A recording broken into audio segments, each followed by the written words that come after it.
this computer.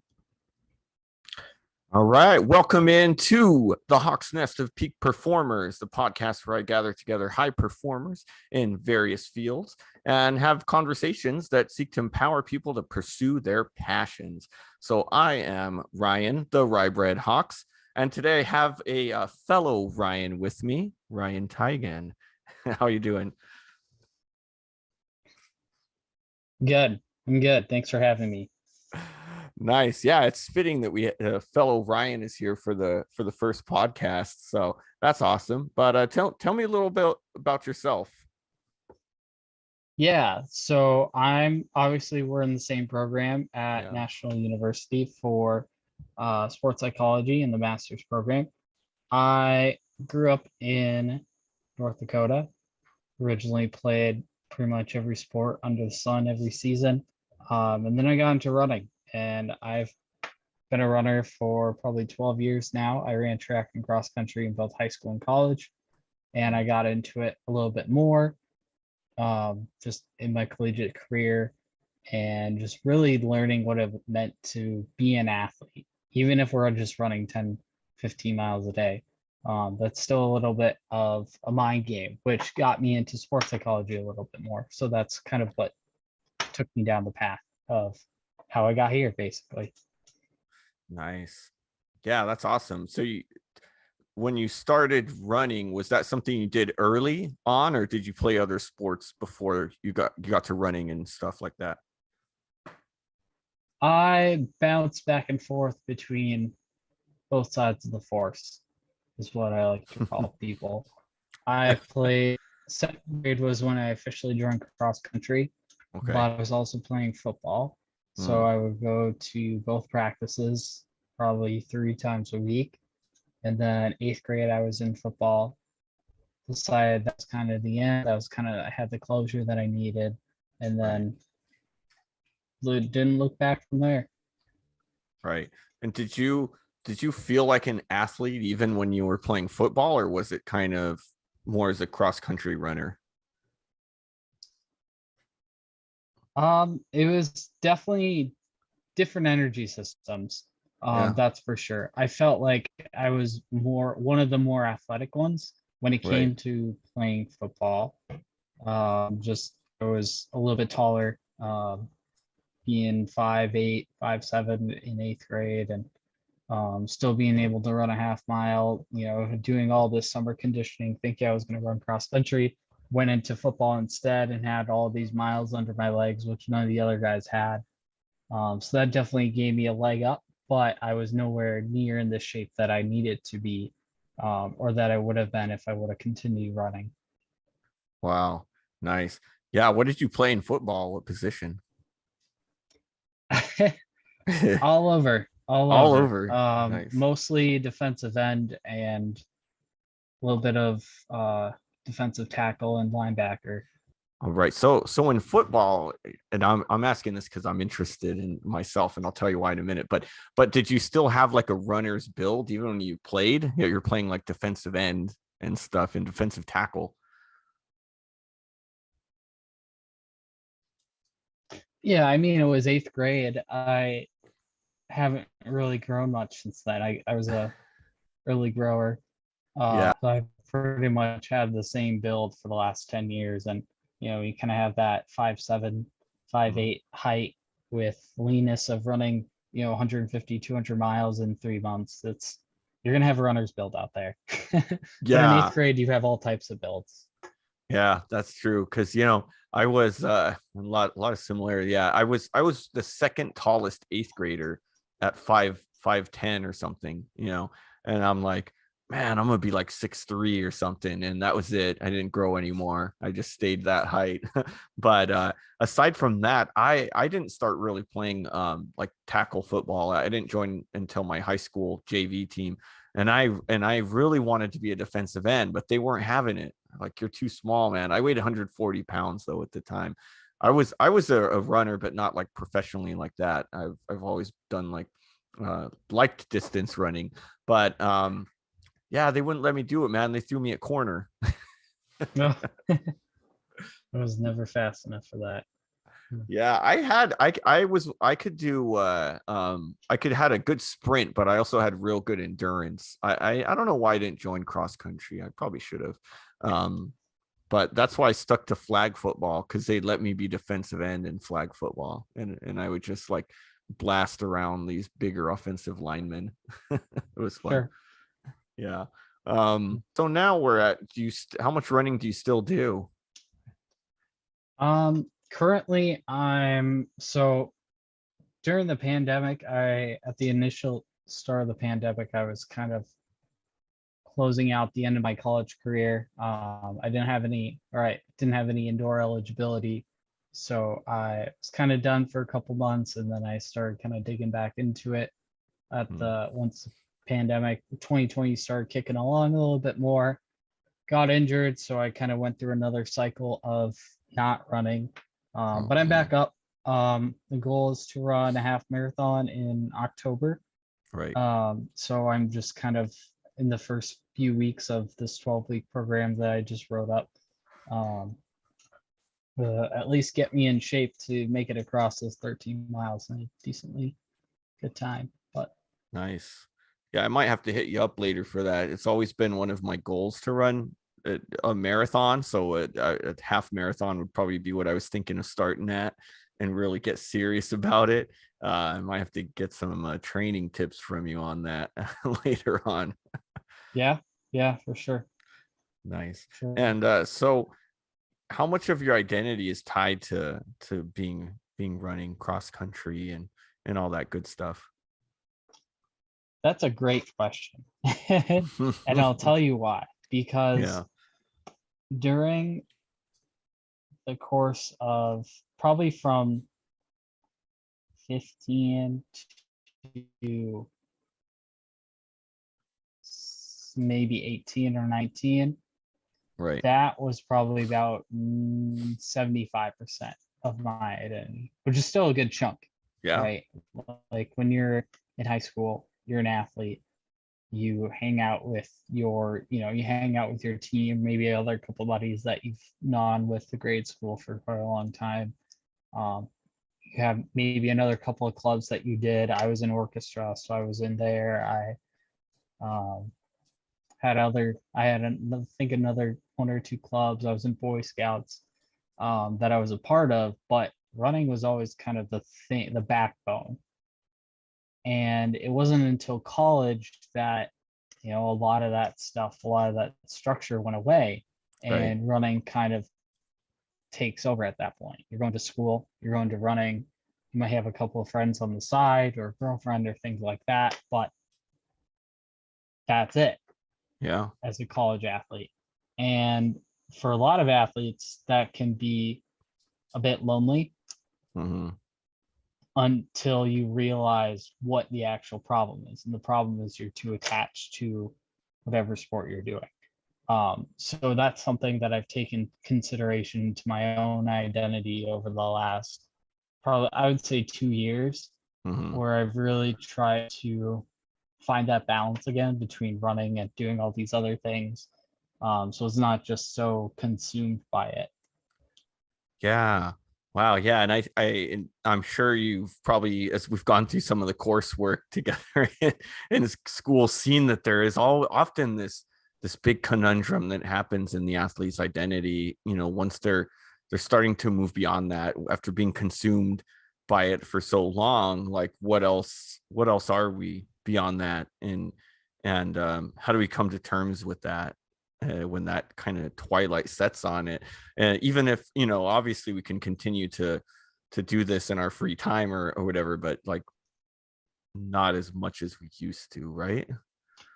Right. And I think the level of control is the determining factor in that, because you can, like I kind of said with football, like I had the closure Hmm. that Right. I did everything that I wanted to do. I didn't want to try and win a state championship there or anything like that, or a conference championship.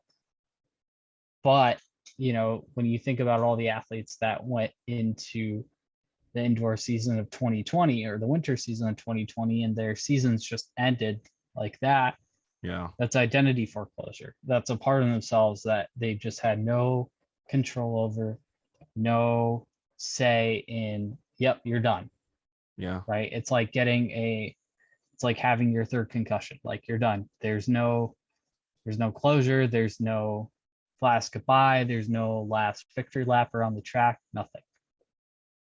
Wow. Yeah, I did think sometimes a little bit about, how that can happen with the pandemic, and it's so different. I mean, it can happen like you said with an injury or concussion, but there's so many athletes probably out there that whether they knew they weren't going to go beyond high school or college, they may have known, but at least we're trying to like get that last season out of eligibility to close that book, and so many were probably robbed of that. And how do you move past that? Right. I don't think there's enough of that in the NCAA system. And Yeah. I think part of that is just they haven't, that's not in their best, I don't want to say best interest, but that's something that they haven't necessarily taken consideration to. And that's something that I've been looking at in my applied project of creating a program that can necessarily help athletes kind of reduce that feeling of foreclosure or loss of identity by helping them kind of channel that identity and their social identity into other aspects of their life. Right. Yeah, and I think, man, that's something I think a lot about in um when I'm getting into work, right? Like there's so many athletes that are probably after college like gonna be done, and how do we kind of mitigate that with them? How do we walk them through that of like kind of and I think there's probably a lot of them that like they won't admit it, right? Like they may think they're going to go pro and continue some type of life in the sport that's not going to be there. So how do we kind of like help them live in the moment of, performing? And we that's kind of part of peak performance. Part of why they're performing so great is because that's they've given their whole selves to it. How do we continue to do that while also helping them to transition and letting them know like, hey, like this is it for you. Like you've got to find out someone else to be after this season or something. It's reality testing, right? Yeah. And I think part of that is fueled by just the recruiting system of the NCAA. I mean, Yeah. even at a Division III institute, you're going to have all of these coaches that are going to say, oh, we've done X, Y, and Z. We have this great culture, this great program, even though they might have gone 0-16 in the last season. But you can do something to be a part of this team. And Right. that's every letter, that's every phone call that these kids get. And they're saying, yeah, I can do something. You can do something. Is it going to be Mhm. the thing is it going to be that A goal that might not be necessarily realistic? Right. Probably not. And I think it happens probably more often than it should as someone who was a byproduct of the NCAA system. I'm not saying that I had a poor experience, but I just know athletes, some of the clients that I've worked with that have gone through that, and it's like, oh, I'm glad you enjoyed running, but has this really helped you, or whatever sport you're doing, but has this really helped you in the long run with your career? And if Right. not, how do we take those skills from what you learned in sport and teach you how to apply them in your work life or family life or things like that? Exactly. Yeah, I think a lot of the colleges, like the system itself, definitely, it's not in their best interest, like you kind of hinted at, to foster these skills. They want you focused on only that, but only the sport and giving it your all, and focusing on that. But I feel like it's kind of part of our work as mental skills trainers and being a little bit more in like the ethics end of things to get that into our work. And we can, I mean, we see a lot of these skills transfer over that got them to be like peak performers. they're going to transfer over. So what are ways that you found they transfer over into other areas of your athletes' lives or even your life? Yeah. So I had this conversation with someone earlier, and I think it really comes down to how you market yourself as an employee. Mm-hmm. Because there are companies that do prefer to hire athletes over non-athletes because they are able to set goals, they are able to manage their time because they're used to going from school to practice to weights to Mm-hmm. homework to bed, right? Yeah. And not everyone has that, but what also the NCAA did a Gallup poll in 2020, and there was a 3% difference in athletes versus non-athletes who had a job 6 months after graduation. Hmm. And to be honest, that number kind of astounds me. Like I thought it would be way higher just because of the amount of work that athletes have to put in. Like they do have that drive, they do have that work ethic, and they're able to balance themselves Right. through sports and things like that. Yeah. What was the disparity? What were the numbers, if you remember roughly? I think non-athletes was 30% Mm-hmm. and athletes were 33. Wow. So not a huge difference. Yeah. I No. would have probably thought more. Um, I wonder if some of it comes down to the identity crisis they might experience, right? I mean, whereas someone that's going to college as a college student alone, and what do you go to college for? Well, to prepare for your career. So, they're preparing just for their career alone, whereas an athlete, they're probably hoping to go pro, right? When they're going to college. Probably not all of them, but I'm sure the vast majority of them, want to continue their sport afterwards. So I wonder if part of that is like they just don't know where to apply or what they even want to do. Sure. Yeah. Yeah, that I didn't see that in that Gallup poll, but yeah, that's an Mhm. interesting point too. Yeah, I wonder. Um, what about like, hmm, what about like authenticity? What does that really mean to you? Kind of Authenticity. shift. Yeah, kind of Authenticity. like a loaded question, huh? Yeah, redirecting here. Definitely Yeah, redirecting. yeah. Um, I come from so in my philosophy practice, I come from very much from a acceptance and commitment training background. Hmm. And one of the key elements in there is engaging in your core personal values Right. every day. So to me, authenticity is being able to naturally act on those values Hmm. in order to be who you really are. Right. And I And know how, that sounds very vague, but I can double click into that too. yeah, I mean that's exactly what I was going to ask. How do you do that in your everyday life then? I think the first step is just knowing what you value, Hmm. both as whether it's a person, whether it's an athlete, whether it's a mental performance consultant, and just finding opportunities to insert that value into your everyday, Hmm.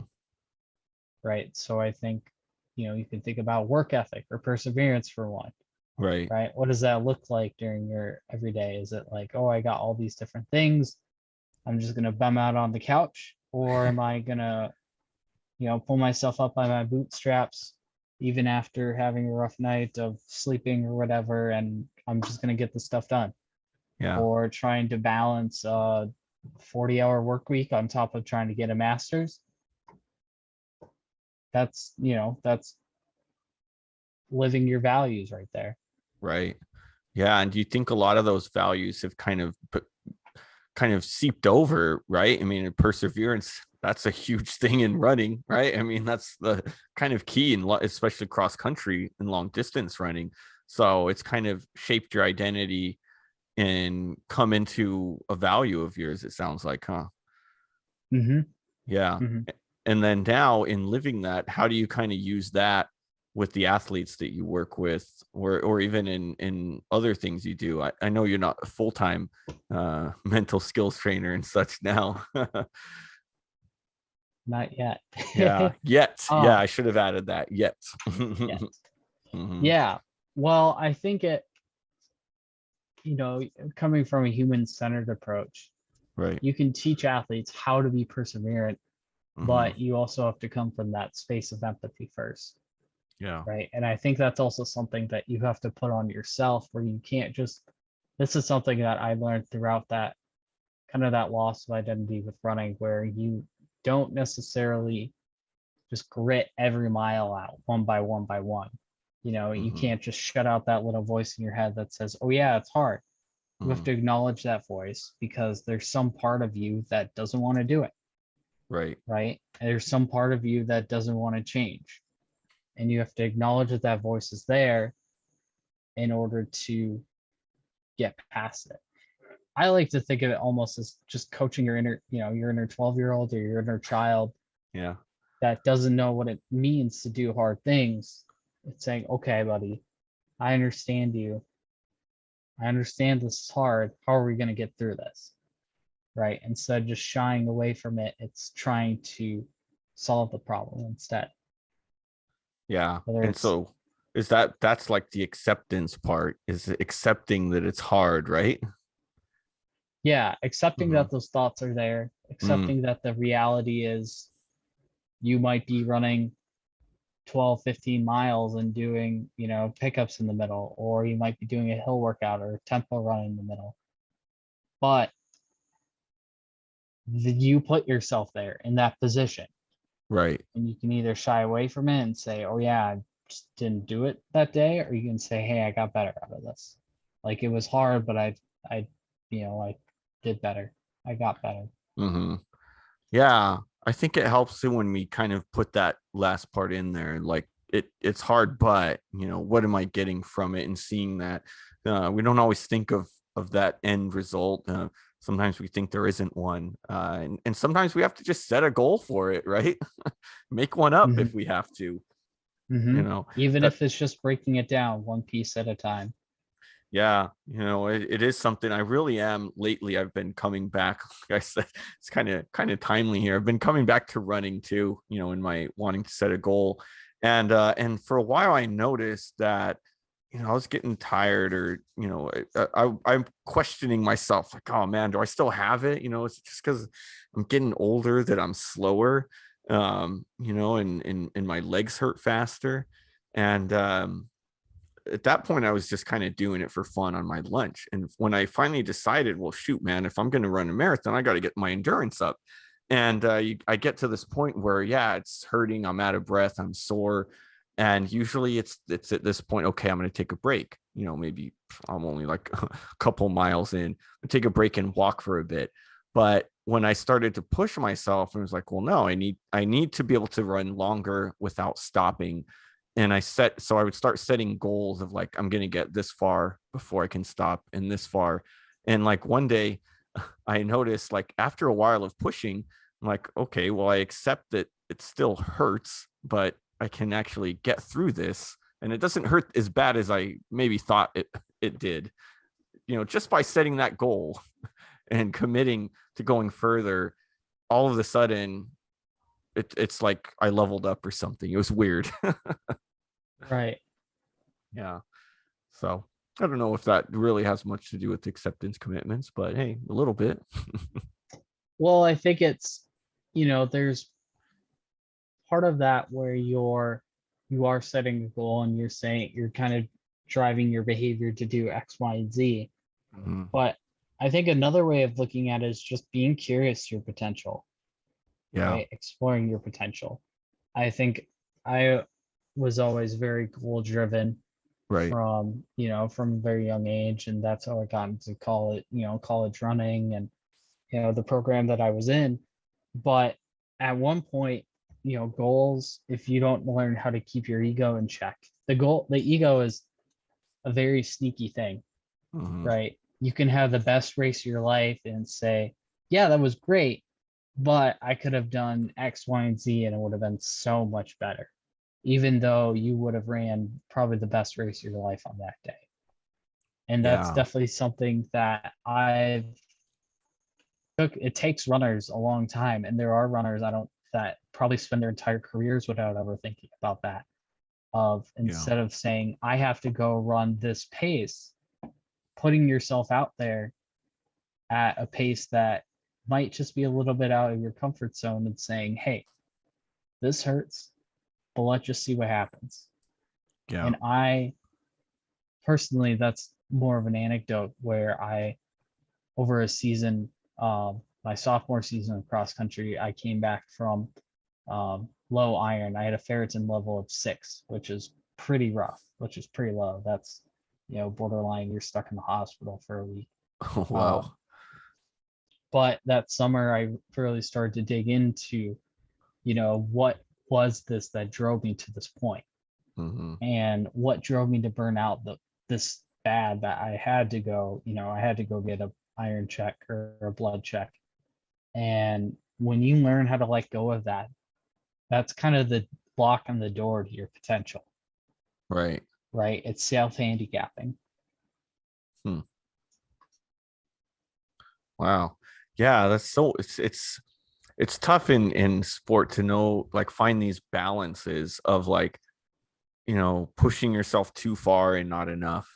And like I think a lot of that's like a wraparound approach, and it probably comes right back down to where I like to start a lot of times with athletes is awareness, and trying to be aware of our thoughts, our feelings, our body, in a way that we can learn what those limits are, push them, and then also know when to kind of throttle back. you know that's all. I mean, I feel like that's a lifelong art. I don't know, probably just because I'm still learning it myself, and I feel like I always will be. Yeah. You have to learn what speed that governor is set to stop you at. And depending on age, depending on athletic history, depending on all these different factors, you might even not even know what that is. You might just be putting the brakes on before you ever reach what that governor is. Yeah. So what happened after you learned about this iron issue with you? How did you kind of move beyond that, and how did it help you overall? Well, that summer I went to the first thing that I did was I went to go see a hematologist. Hmm. And I was kind of in touch with my hematologist and we got a treatment plan going. But that summer is when I really started to dig into and see the value of mental training. Right. I picked up The Champion's Mind by Jim Afenroe, Hmm. and he's one of I like to call him the Mount Rushmores in the field, and one of the guys at the top. And after reading that, I started to dig into meditation more, just as a way of building that awareness. Mm-hmm. Um, and I couldn't really run at that time, but I was trying to think of different ways that I could still stay fit, right, Yeah. without that same impact. So I was doing a lot of rollerblading. I was doing a lot of cycling. I was riding my bike probably for an hour a day, and then I'd rollerblade at night just around my mom's house when I was still living there in college. And Mm-hmm. a little bit of yoga, just again rebuilding that mind body connection, because iron takes that away from you. Because when you can't breathe, you can't think straight. When you Yeah. can't think straight, nothing functions. Yeah, definitely. Was it like a nutrition thing too, that was a part of it? I think it was culminating factors. Mm-hmm. Part of it was just mileage. There's mixed research on Marcher syndrome or runner syndrome, where you're essentially popping red blood vessels after repeated exposure to running on concrete. Huh. And if you're not refueling correctly and getting that amount of iron back in, um, that can be a determining factor. Right. Hmm. Yeah, because I'm like, I'm sure there's got to be all kinds of science between, among longevity. Actually just yesterday I was listening to podcast with Malcolm Gladwell and Rich Roll. And I mean, they're both like older dudes and they're still running and just talking about longevity and not really any of the science behind it, but a little bit on it of like, just kind of wraparound approach to running and taking care of your body as much as you can. And I don't remember who, but they mentioned how one marathon runner who'd been running for forever, his whole life, had his best ever marathon in his 40s. I was like, wow, kind of gave me a little bit of hope. Yeah, yeah. And I think that it just comes along with intelligent training too, right? Yeah. Um, I graduated my undergrad with a bachelor's in XPhys, and I Mm-hmm. learned a lot there, but there's so much more in kinesiology and exercise physiology that we don't necessarily get to pick up in sports psych, that we don't get to talk about. So I think that's also very crucial for us to have that toolkit on the side of just being able to talk about those things with athletes or clients. Mm-hmm. Um, and it's definitely changed the way that I not necessarily train for running, but just how I train for life, right? I was just listening to The Drive with Peter Attia, who is a or he's a surgeon out in California. And he has, I don't remember what they were talking about. They were talking about backcasting, where you're talking about you're kind of planning your training by starting at 100 Right. and then working your way backwards. So when you're 100 years old, what do you want to be able to do? When you're 90 years old, what do you want to be able to do? When you're 80, 70, 60, 50, 40, Hmm. all these different things, all these different functional things in your life. Like Yeah. I want to be able to roll around on the floor without any back pain while I'm playing with my kids. I don't have Right. any kids, but again, backcasting. I Right. want to be able to go on a bike ride or a walk with my significant other to, without having to stop for shortness of breath. All these different Yeah. things. Wow, I mean, that's a pretty good way of looking at it. I mean, so many people are like, well, I'm fine now. It's kind of hard to think about the future. Um, and especially I think with some of the athletes that might be in college or such. I mean, some of them legit don't even care about it because it's like, hey, it's now or never for me. I wonder if kind of doing a backtracking with them might provide some value.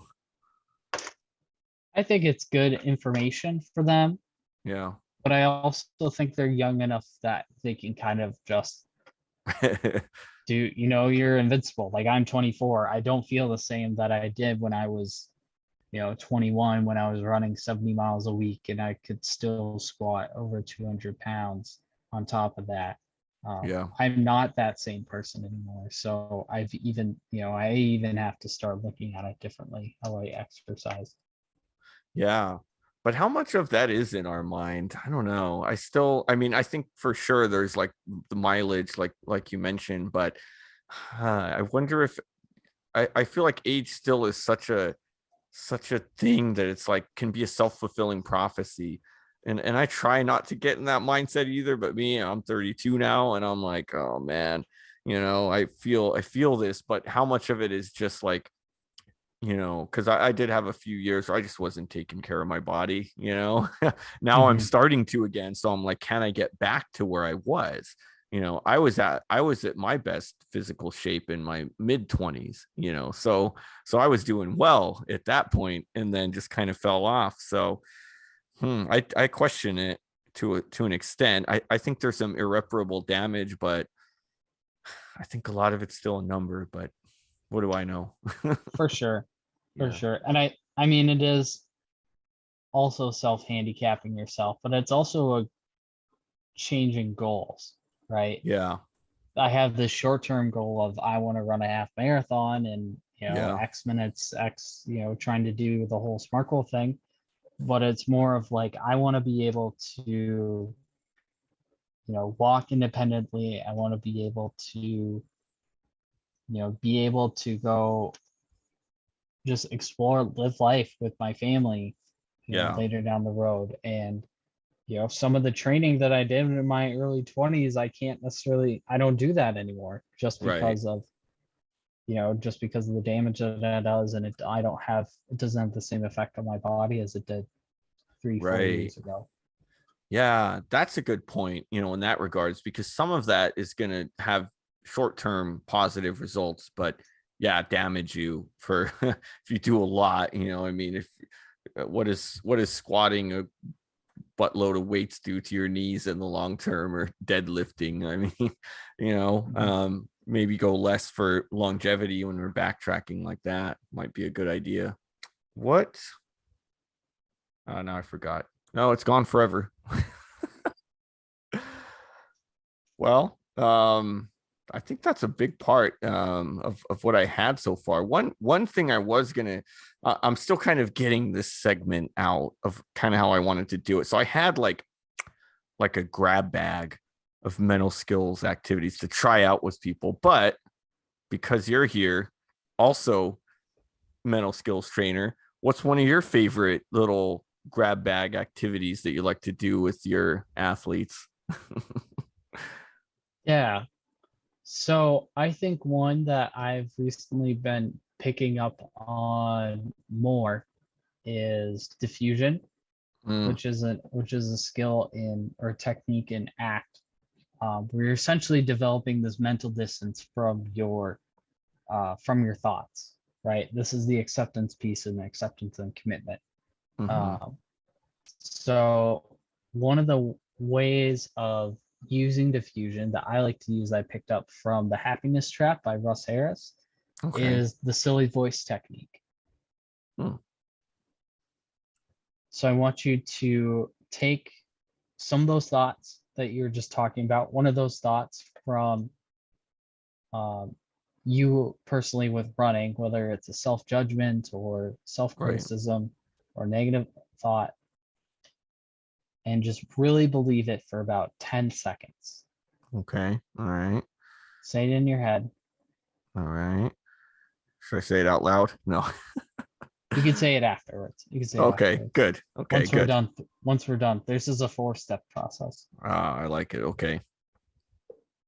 And now I want you to, after you've said it in your head, I want you to say that same line, but pick a character's voice that is either really high pitched or really low or just really funny.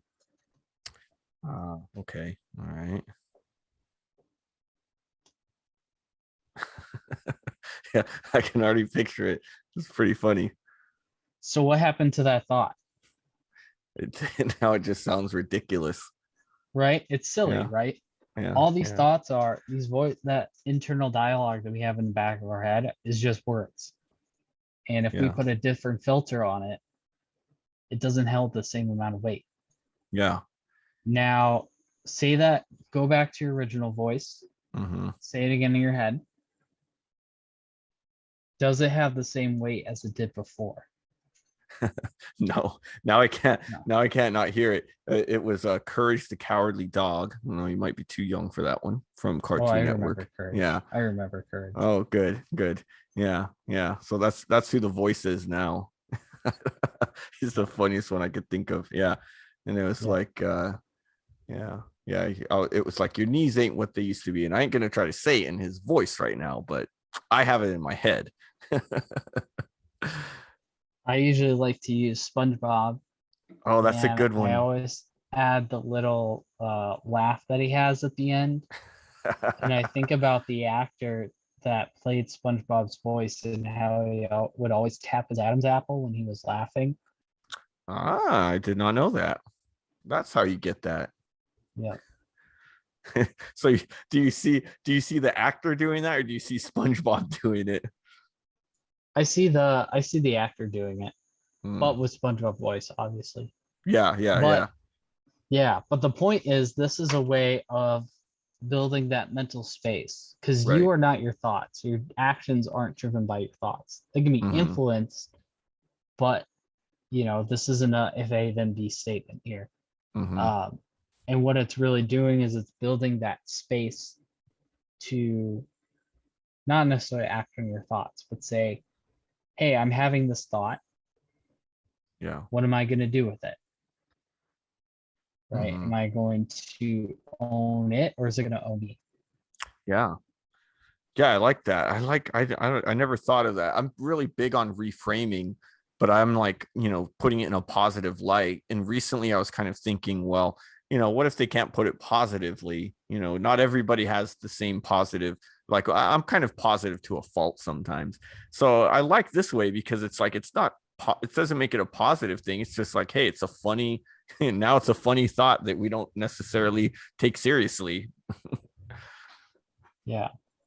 One of the key, features of ACT is that, you're really thinking about if these thoughts if the stream of thoughts are running through your head are helpful or not.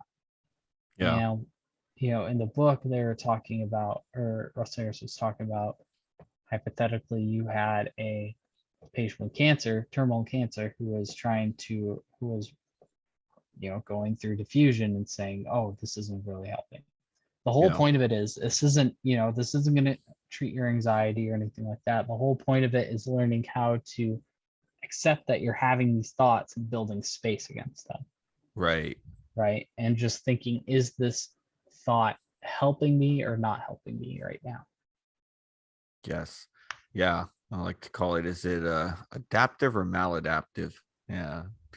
Sometimes people like the word sticks with them. One guy at my gaming place always uses those words now with me. He loves it. But yeah, that's such a great way of pitching it over. Now I'm adding that to my toolbox. I'm gonna steal that from you. Yeah, great. Well, this has been awesome. This is good stuff. But I guess the last thing is, what's next? What's next for Ryan in Ryan's world, and not me, not the Ryan talking right now. Yeah. So I'm at the back end of finishing my master's. Hmm. So I'll finish this quarter and then I'll take my oral exam and then hopefully I'll be done. Yeah, Um, and then from there, I'm looking at digging into private consulting a little bit more. I nice. haven't found any full gigs yet, but the Yeah, hope is to really starting to ramp that up this fall and see where it takes us. great. Yeah, and what's gonna set you apart from the others?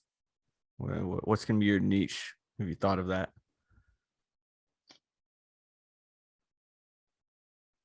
Um, I think my niche is that I've kind of been around the block and I've been in quite a few different sports Yeah. and I can kind of be that social chameleon that fits in with, athletes that play football, athletes that run, athletes that high jump. I think Hmm. specifically track and field and long distance runners Yeah. are going to be a strength. I wouldn't necessarily call it my niche though. Okay. Yeah. Yeah, that's good. Um, yeah, sounds like a plan to me. And I think you'll do well. You've got some experience that running stuff, and finding the value in mental skills even before getting in. You could probably be one of those that's like, yep, I found it. Help me out there, and listen to me. It'll help you too. you know, yeah. So that's Yeah. good. What about any promotion you got out there? I know you're building up a website, but I don't know if you're ready to shout it out or anything. I want to give you the space to do so if you want to. Yeah, it's just the name of my company is Perseverance Performance. Hmm. So if you just type in www.perseveranceperformance.com, it'll Yeah. just be there. We're on Instagram, same thing, Facebook, same thing. Boom. There we go. Awesome. Well, inaugural episode went well. Slight little technical difficulties, but nothing too crazy in here. We made it happen and had a nice, great conversation. And hopefully the listeners will like it too. Yeah, thanks for having me, Ryan. All right. What's your goal after all of this once you're all Ah, done? Thanks for asking. Yeah, well, I'm trying to get my company going, and mine's going to be interesting because it's going to have a it's like a three-pronged company that I'm trying to get. Hopefully it'll be called Hawks and Co. Pristine Performance, and we'll have the mental skills part of it. Well, that's going to be one branch, and then we'll have a Supra Scholastic Services. Another thing, I might have a lot of just kind of educational services. I have a tutoring background too, so I have a lot of that, and South Bay Community Ventures, where we get some entrepreneurship going and just kind of little ventures to hopefully give back to my community too, and kind of all of that. So yeah, I would be able to do any of these, but I'm hoping to kind of build up a business around all of these concepts, and have kind of like-minded individuals come on board, and it would be fluid, so more on the independent contractor line. So that's kind of what I'm hoping for, and really the goal in that is empowerment, entrepreneurship, education, and just being our authentic selves. That's kind of why I brought the authenticity in, is like just being finding who we are through awareness, and then being that, because I think sometimes in society doesn't really let us be our authentic selves, so, and especially companies. So if I can be a company that at its core is going to let you be your authentic self, I think I think it's going to be a good start, and people are going to like that. Sure. Yeah. So how are you going to cultivate authenticity through a three-pronged approach? Yeah. Well, from that, specializations, on my part, I think I'm passionate about all three of those things. Those are my three passions in life. So I can kind of have some input in there. I can set a vision out on kind of what things look like in terms of just being very ethical, being empathetic, just wanting to model performance excellence on all three of these ends, so that we can empower and inspire the clients who we're interacting with to also pursue their passions. And the people that I would get are passionate about what they're doing. And so you kind of see that, and we help others find out what that passion is on their end, so that they're going to run after it too. Like for me, that's what I'm passionate about. Some people it's different. I don't know what it is. Everybody's got something different. So that'll be kind of part of that. Maybe the mental skills could be athletes. Maybe their passion is football or soccer, or maybe they're a CEO and their passion is just freaking building and running a company. Or maybe, we've got people who are entrepreneurship. How do I start my business? Doing hair, doing, whatever the heck it is. So, that's what I want. I want a world where people can be themselves, and do what they love, and not be beholden to something they don't. And in that, helping people to start businesses instead of working for others. And, so many people, I think, see a dead end and just work a job they hate forever. So let's create more jobs that people love. I don't know. That's kind of where I'm at so far. Sure. Yeah. Yeah, good question for me. You had a little quiz in there. You snuck in. Nice. Hey, well, you got anything else for me then? No, I don't think so. Nice. Hey, great. Well, definitely we'll stay in touch. I mean, we're both in this applied project class together, so we'll be in there, and this podcast will be posted in there too. We'll see if anybody listens to it in our class as well. Yeah, Nice. for sure. Cool. All right. Well, thank you, and thanks for listening, everybody. Don't forget to find our podcast, Hawks Nest of Peak Performers. We'll be on YouTube. We'll be on all kinds of podcast places. We'll see where I can get this out, but probably starting off, we will be on Anchor and hopefully other podcast sites soon. So thanks for listening. Like, share, subscribe, tell your friends about it. If you want to be a guest, let me know too.